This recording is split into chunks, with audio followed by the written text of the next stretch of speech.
کہ کیا کسی ایک مسلک کے ساتھ منسلک ہونا ضروری ہے؟ کال لینے پہلے جی السلام علیکم جی مولانا. بس ایک شے سے وابستہ ہونا چاہیے کہ اللہ کے رسول کو رسول مانے، اسلام کو اپنا دین مانے، یہ ضروری ہے. باقی یہ مسلک جو ہے ان میں سے کسی مسلک کی پابندی دین نہیں، نہ یہ مسلک اللہ رسول نے بنایا.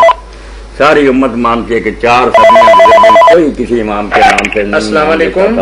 کہ میں حنفی ہوں، شافعی ہوں. مسلک کے ساتھ انسلاک مسلک کا انسلاک جو ہے یہ بدعت، اس سے فطور پڑا کہ کوئی حنفی بن گیا، کوئی شافعی. کسی کو یہ نام نہیں لینے چاہیے، نہ یہ نام تھے.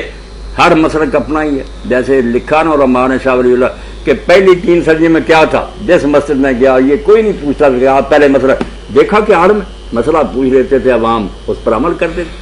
اب بھی یہی ہونا چاہیے کہ آپ کہیں جائیں کوئی نہ پوچھیں کہ مسلک مولا پہلا بتائیں، آپ مسلک کو دفع کریں، اس سے کہیں آپ عالم ہیں ماشاءاللہ ہمارے اسلام کے رہبر ہیں، آپ دین کی روشنی بتائیں کیا مسئلہ، جو بتائیں اس پر عمل کریں، اس کا ختم.